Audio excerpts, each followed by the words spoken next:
जय हिंद। आज का सेशन हम पढ़ने वाले हैं इसकी सैन्य व्यवस्था पर। इससे पहले के सेशन में हमने खिलजी वंश को स्टार्ट कर दिया था और अलाउद्दीन खिलजी की हमने एंट्री करवा दी थी। तो थोड़ा सा पीछे का रिवाइज कर लेते हैं। तो खिलजी वंश का संस्थापक किसे कहा जाता है भाई? जलालुद्दीन फिरोज खिलजी को, 1290 से लेकर 1296 तक। ठीक है।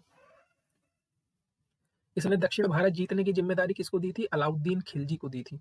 किसको दी थी? अलाउद्दीन खिलजी को दी थी। ठीक है। अलाउद्दीन खिलजी दक्षिण भारत जीतने के बाद आया और अपने ही चाचा को मरवा दिया था। ठीक। ये बहुत क्रूर शासक था। इसने गुप्तचर व्यवस्था लाया, मद्यपान पर रोक लगवाई, छोटे त्योहारों पर रोक लगवा दी थी और इसने टैक्स लगवाए थे। जजिया तो पहले से ही चल रहा था और 5 तरीके का और टैक्स लगाए थे इसने: जकात, खुम्स, हराज, चरी, घरी। ठीक। तो आज हमें पढ़ना है इसका दक्षिण भारत अभियान, मतलब युद्ध पढ़ना है हमें आज इसका दक्षिण भारत अभियान। हम एक तरीके से वॉर पढ़ने वाले हैं आज। देखो, यहाँ पर है दिल्ली, यहाँ पर बैठा था कौन? अलाउद्दीन खिलजी। और इस तरफ से कॉन्टिन्यूअस मंगोलों का आक्रमण होता था। ठीक है। यहाँ से होता था मंगोल आक्रमण। अब चीजें समझते हुए चलते हैं। इधर से लगातार कॉन्टिन्यूअस मंगोलों का आक्रमण होता रहता था। देखो, अलाउद्दीन खिलजी बैठा हुआ था यहाँ। सबसे पहले इसने सोचा कि ये उत्तर भारत को जीता जाए, ये उत्तर भारत गुजरात का एरिया जीता जाए ताकि यहाँ से समुद्री व्यापार हो सके हमारा। तो इसने उत्तर भारत जीतने की जिम्मेदारी दे दी नुसरत खान को। ठीक है। तो उत्तर भारत जीतने की जिम्मेदारी किसको दी इसने? नुसरत खान। नुसरत खान।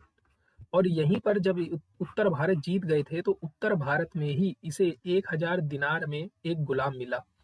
यहाँ पर इसे 1000 दिनार में 1000 दिनार में मिला एक गुलाम, जो किन्नर था। जो क्या था? जो किन्नर था। ठीक है। जो क्या था? किन्नर था। इसका नाम क्या था? मलिक काफूर। मलिक काफूर। ठीक।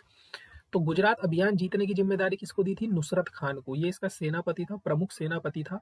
तो दिल्ली में बैठा हुआ अलाउद्दीन खिलजी, गुजरात अभियान इसका कंप्लीट हो गया, लेकिन इसको गुजरात आने के लिए राजस्थान का एरिया, चित्तौड़ का एरिया पार करके आना पड़ता था और यहाँ के राजपूत शासक इसको बिल्कुल पसंद नहीं करते थे। इतने में ही यहाँ से मंगोलों का आक्रमण हो गया 27 बार। कितनी बार? 27 बार मंगोलों ने लगातार एक के बाद एक आक्रमण करना शुरू कर दिया। ठीक। तो इस आक्रमण को, इस विद्रोह को दबाने के लिए उसने भेजा जफर खान को। तो मंगोलों का इधर आक्रमण जो हो रहा था, यहाँ पर इसने किसको भेजा? कौन से सेनापति को भेजा? जफर खान। लेकिन जफर खान मारा गया। ये मारा गया। तो ये क्वेश्चन कई बार पूछा हुआ है कि अलाउद्दीन खिलजी का वो कौन सा सेनापति था जो मंगोलों से आक्रमण करते हुए मारा गया था? जफर खान। कौन? जफर खान। ठीक है।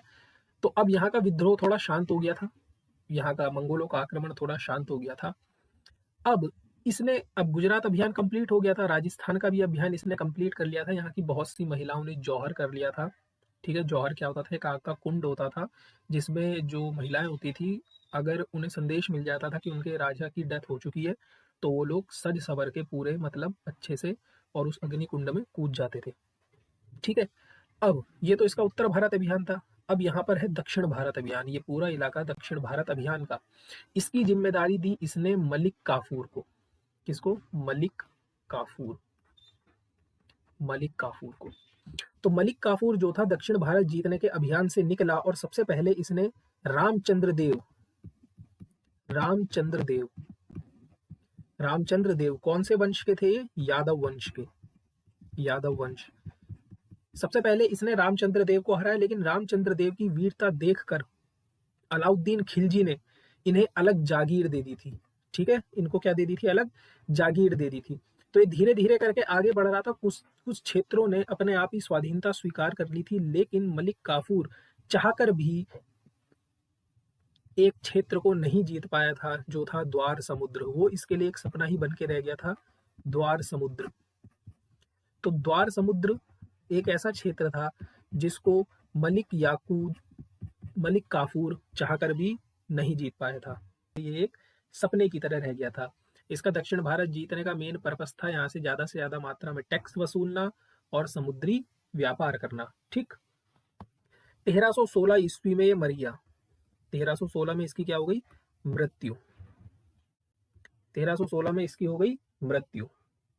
ठीक, अब 1316 में जब ये मरा तो राजा बना कुतुबुद्दीन मुबारक खिलजी। अब राजा कौन बना? कुतुबुद्दीन मुबारक कुतुबुद्दीन मुबारक खिलजी। ये एक ऐसा राजा था जो महिलाओं के कपड़े पहनकर आता था, कभी कभी नंगा घूमता था।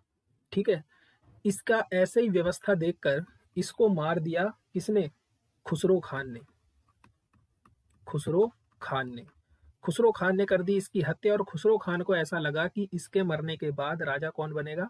मैं बनूंगा। लेकिन खुसरो खान को किसने मार दिया? गाजी मलिक।